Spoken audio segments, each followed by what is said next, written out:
ఉన్నది అంటే ఒక తాత మనవడు. ఆ స్టోరీ నేను ఇంతకు ముందు కూడా చెప్పాను.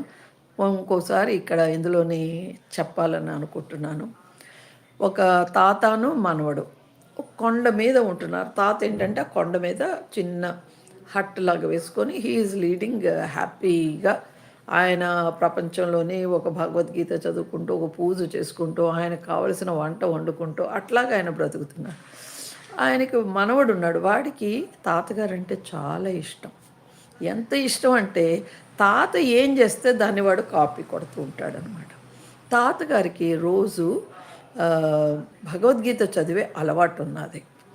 అందుకోసం వీడు కూడాను వాడికి చదవడం రాయడం వచ్చు. తాతగారు చదువుతున్నారు కదా, వీడు కూడా భగవద్గీత పట్టుకొని చదువుతూ ఉండేవాడు.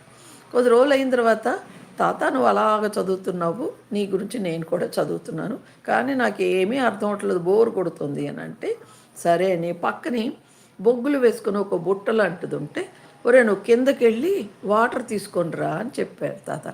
సో తాత ఏం చెప్పినా వాడికి చాలా చాలా ఇష్టం. అందు గురించి వాడు ఏం చేశాడు అంటే ఆ బుట్ట పట్టుకొని కిందకెళ్ళి నీళ్ళు పట్టుకొని వచ్చాడు.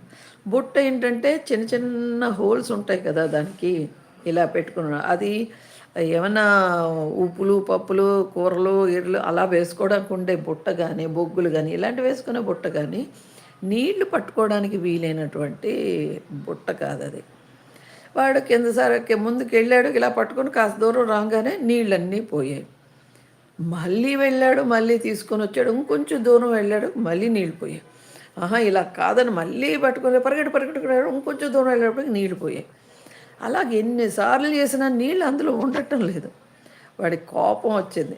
తాత దగ్గరికి వెళ్ళి, తాత నువ్వు నన్ను మోసం చేసావు, ఈ బుట్టలో నీళ్ళు లేవు, ఉండటం లేదు కదా, నువ్వు దాంట్లోంచి నీళ్లు తెమ్మని ఎలాగ చెప్పావు అని అంటే అప్పుడు చెప్తారు, నువ్వు ఆ బుట్ట చూసావా అంటే చూశాను. ఎలాగుందంటే బుట్టలాగా ఉన్నది. నువ్వు ఫస్ట్ తీసుకుని వెళ్ళినప్పుడు బుట్ట ఎలాగున్నది అని అంటే మట్టి మట్టిగా నల్ల నల్లగా ఉన్నది అని చెప్పాడు. Of the rain, the beginning of education, the courage of the Yamini, the eternal lotus leaf, the vast lotus flower, the color of the lotus, you are the goddess of Nitin, the goddess of Nirmala, goddess of peace, Saraswati, Reshma. Yes మా భగవంతుడు సరస్వతి దేవిది అంత గొప్పతనమే, right నానమ్మ. So అప్పుడు వాడు చూస్తాడు ఆ బుట్ట, బొగ్గులు అన్నీ స్టోర్ చేసుకునే బుట్ట అది.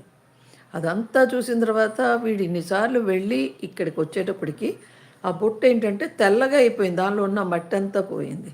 సో తాత చెప్తాడు, ఇప్పుడు అర్థమైందా, నీకు అర్థం తెలిసినా తెలియకపోయినా భగవద్గీతది ఎక్కడో దగ్గర